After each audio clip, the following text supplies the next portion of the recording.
I came home from a trip to find my husband had changed the locks. I found better, he texted from our couch. I smiled, replied, "You sure?" and walked away.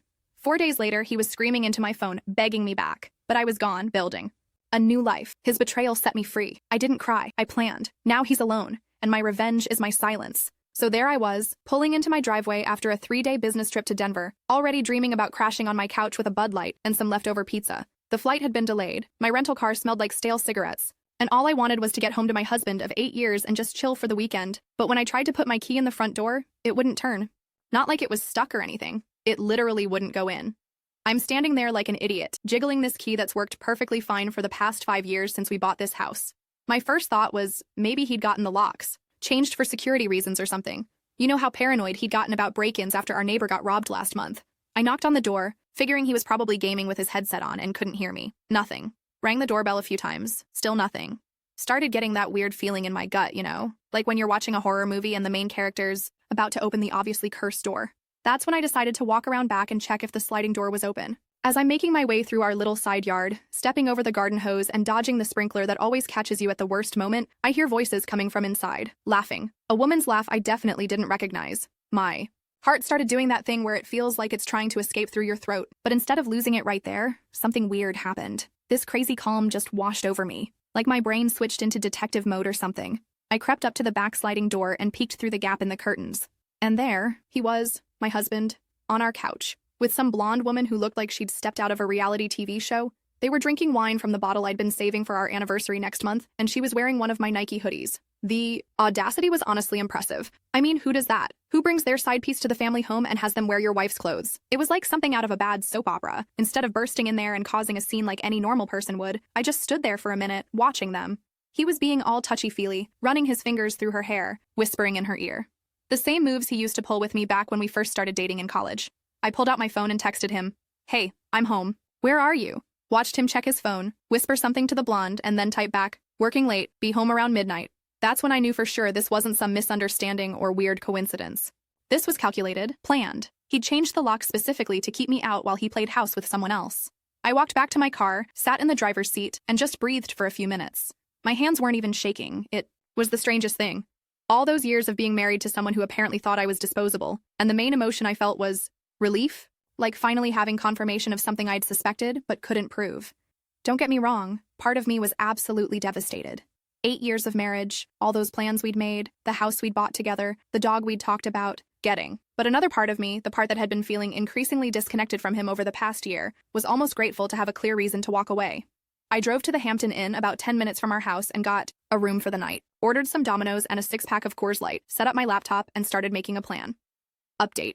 Okay, everyone, thanks for all the support so far. I know some of you are wondering what my plan actually was. I promise I'm getting to that part. But first, let me tell you about the text that really sealed the deal. Should I have confronted him immediately, or was playing it cool the right move? The next morning, I texted him again. Hope work wasn't too stressful. I tried to get in last night, but my key wouldn't work. Did something happen to the locks? His response came back within minutes. Changed them yesterday for security. New. Key is under the flower pot. Except when I drove by the house, there was no key under any flower pot. Just another lie stacked on top of all the others. That's when he sent the text that really made my blood boil. Actually, don't bother coming home. I found better. I'm sitting in my hotel room reading this text from my husband of 8 years, and I just started laughing. Not crying, not screaming, laughing. Because what kind of person communicates the end of their marriage via text message? What kind of coward doesn't even have the guts to say it to your face? I screenshotted that text and saved it in about 5 different places. Then I responded, "You sure about that?" His reply was immediate. "Yeah, I'm done pretending to be happy." And that's when something clicked for me. All those months of him being distant, all those times he'd claimed he was working late or hanging out with his buddies, all those little comments about how I'd let myself go or wasn't fun anymore, it wasn't about me at all. He'd been planning his exit strategy for who knows how long, and I'd been too trusting to see it. Instead of falling apart like he probably expected, I got to work.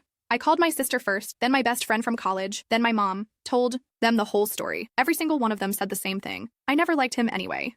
Turns out I wasn't as alone as I'd thought. My sister drove down from Sacramento that same day with a U-Haul trailer. We spent the afternoon moving all my stuff out of our joint storage unit, the one he'd probably forgotten I had access to. My clothes, my books, my grandmother's china set, the photo albums from before I met him. All the things that were actually mine. While we were loading boxes, my phone started buzzing. Text after text from him. "Where are you?" "Your sister's car. Isn't here anymore. Did you take stuff from the storage unit? You can't just take things without talking to me first." I didn't respond to any of them. My sister wanted me to send back some snarky comeback, but honestly, silence felt more powerful. Let him wonder. Let him stew in his own paranoia for a while. That night, staying at my sister's place in her guest room, I did something I hadn't done in years. I made a list of all the things I'd wanted to do but couldn't because of him. Travel to Europe, take that photography class at the community college, get back into rock climbing, learn to play guitar again, apply for that promotion at work that would require some travel. He'd always had some reason why those things weren't practical or why the timing wasn't right. Too expensive, too dangerous, too time-consuming.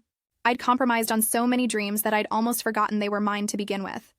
The next morning, I called my boss and explained that I was going through a divorce and needed to take some personal time. She was incredibly understanding and actually mentioned that remote work was becoming more common in our department. Maybe I could work from anywhere for a while, figure out where I wanted to land permanently. Meanwhile, my phone kept buzzing with increasingly frantic messages from him. The blonde must have gotten tired of playing house because suddenly he was very concerned about my whereabouts. We need to talk. You're being childish. At least respond so I know you're okay. Still didn't respond. My silence was driving him crazy, and honestly, it felt amazing. Update. The messages are getting more desperate, and I'm starting to realize just how much power I actually have in this situation. For those asking about legal stuff, yes, I've got a lawyer now, but the real question is, should I break my silence or keep letting him spiral? What would you do? Day 3 of radio silence, and the messages had evolved from annoyed to panicked. I made a mistake. She's not what I thought she was. Can we please just talk? I'm sorry. I know I messed up, but I was busy. I'd driven up to Portland to visit my college roommate, the one I'd lost touch with because my husband thought she was a bad influence. Turns out she'd started her own graphic design business and was doing amazingly well. We stayed up until 3 a.m. catching up, drinking wine, and laughing about all the ridiculous guys we'd dated in our 20s. She offered me her couch for as long as I needed it, and her spare bedroom was set up as an office where I could work remotely. For the first time in years, I felt like I could breathe. On day 4, my phone rang at 7 a.m. Not a text this time, an actual phone call. I almost didn't answer, but curiosity got the better of me. Where the hell are you? His voice was shaky, desperate, not the cool, confident tone from that I found better text. Around, I said, keeping my voice totally neutral. You can't just disappear like this. We're married. We have responsibilities. Had, I corrected. We had responsibilities. You changed the locks, remember? That was... He paused, and I could hear him struggling to find words. That was a mistake. I was confused. Going through something. Going through someone else, you mean? The silence on his end was deafening. Look, she's gone, okay? It was nothing serious, just a fling. You know how it is. Actually, I don't know how it is. I've never cheated on you. Can you please just come home so we can work this out? Home? You mean the house I can't get into because you changed the locks? More silence. Then, I'll change them back. I'll give you a key. Just, please. I can't do this alone. And there it was. The truth he'd been dancing around for 4 days. He couldn't handle being alone. Miss Reality TV show had probably realized he was just a regular guy with a mortgage and a boring office job, not the mysterious bad boy he'd probably pretended to be. Without me there to take care of the house, pay half the bills, and provide emotional support, his whole fantasy had crumbled. I'm not coming back, I told him, and the words felt so right coming out of my mouth. I'm done. You don't mean that. I absolutely mean that. You threw away 8 years for someone better, remember? Well, I found better too. I found myself. That's when he really lost it. Started yelling about how I was being dramatic, how marriages go through rough patches, how we could go to counseling. The same man who'd literally locked me out of my own house was now acting like I was the unreasonable one. I hung up. Within an hour, he was blowing up my phone again, this time with photos, pictures of him cleaning the house, cooking dinner, holding flowers from the grocery store, like he thought Instagram posts were going to fix 8 years of taking me for granted. I bought your favorite wine, one text read. Made reservations at that restaurant you like, said another. I threw away her number. Blocked her on everything. Too little, too late, buddy, my lawyer called that afternoon. I'd found her through my sister's recommendation, a sharp woman in her 50s who specialized in divorce cases. She'd reviewed the screenshots I'd sent her and had some interesting news. The house is in both your names, right? She asked. Yeah, we bought it together 5 years ago. And he changed the locks without your consent, effectively locking you out of your own property? That's exactly what happened. That's illegal. We can use that. Turns out my husband's dramatic gesture had actually worked in my favor legally. By changing the locks and denying me access to our shared property, he'd given me grounds for several different legal claims. My lawyer was practically giddy about it. Cases like this, where one spouse locks out the other for infidelity purposes, tend to go very well for our clients, she explained, especially when we have documentation of him admitting to the affair. Remember that I found better? Text? Yeah, that was going to be Exhibit A update. Legal stuff is moving fast and I'm feeling stronger every day. The house situation is getting resolved in ways I never expected. But here's the wild part. He's not done trying to win me back, and his latest attempt is absolutely unhinged. Anyone else think some people just can't handle being told no? 2 weeks into my new life in Portland, I got a call from my neighbor back home. Sweet lady in her 70s who'd always been kind to me. Honey, I don't know if you want to know this, but that husband of yours has been sitting on your front porch for the past 3 days. What do you mean sitting on the porch? I mean literally sitting there, day and night. He's got a sleeping bag and everything. Neighbors are starting to talk. I almost felt bad for him. Almost. But then I remembered the smug look on his face in that text. I found better, and the sympathy evaporated. Has he been bothering you or anyone else? Well, he keeps asking if we've heard from you. Getting a little pushy about it. Yesterday, he asked if he could check our security cameras to see if you'd been by. That crossed a line. Involving the neighbors in his drama was not okay. I called the non-emergency police line and explained the situation.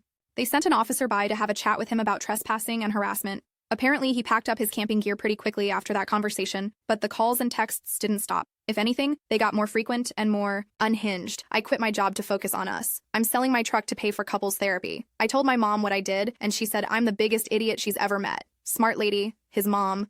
The final straw came when he somehow got my sister's address and started showing up at her house. She called me, livid. Your ex-husband is on my doorstep with a bouquet of gas station flowers, asking me to put in a good word for him. I told him if he doesn't leave immediately, I'm calling the cops. That's when I knew I had to put an end to this circus once and for all. I drove back down to our hometown, but not to see him. I went straight to the courthouse and filed for a restraining order. Between the house lockout, the harassment calls, the camping on the porch, and now bothering my family members, I had more than enough evidence of a pattern of concerning behavior. The temporary restraining order was approved that same day. Having it served was almost anticlimactic. He was back at the house. Apparently he'd been staying there alone since Miss Reality TV had bounced, and the sheriff's deputy found him easy enough. I wasn't there for the actual serving, but my neighbor texted me later that he'd gotten real upset and started yelling about how this was all a misunderstanding. The deputy, according to my neighbor, had been very clear. Stay away from your wife, stay away from her family, and stay away from this whole situation until the court hearing. My phone finally went quiet. The divorce proceedings moved faster than I'd expected. When one spouse locks the other out for infidelity and then engages in harassment, judges tend to be pretty unsympathetic. My lawyer had been right. We had a strong case. I got the house. Well, technically we had to sell it and split the proceeds, but I got to decide when and how. I also got half of our savings, which turned out to be more than I'd thought since he'd been hiding some accounts from me. Most importantly, I got my freedom. The day our divorce was finalized, I was sitting in a coffee shop in Portland, working on a freelance project that had turned into a potential full-time remote position. My phone buzzed with a text from an unknown number. I hope you're happy now. I looked at it for a long moment, then deleted it without responding. I wasn't going to give him the satisfaction of knowing he could still reach me, and I definitely wasn't going to give him any insight into whether or not I was happy. But for the record, I was. I really, really was. 6 months later, I was living in a cute apartment in Portland's Pearl District, working remotely for a company that valued my skills and paid me way more than my old job. I'd taken that photography class, booked a trip to Ireland for the fall, and started rock climbing again at a local gym. I heard through mutual friends that he'd had to move back in with his parents and was working at a car dealership, trying to rebuild his credit after the divorce settlement. The blonde had apparently moved on to someone else within a week of their fling ending. Sometimes I wonder if he ever thinks about that moment when he changed those locks. If he realizes that instead of locking me out, he actually set me free. His betrayal had been the push I needed to remember who I was before I became half of we. I never did respond to any of his messages after that final unknown number text. My silence became my superpower, and my new life became my revenge. These days, when people ask me about my divorce, I tell them it was the best thing that ever happened to me. Not because I enjoyed the pain or the chaos, but because it forced me to rebuild from scratch. And the person I rebuilt turned out to be someone I actually liked spending time with. My ex-husband thought he'd found better. Turns out so had I. The difference was, mine was real.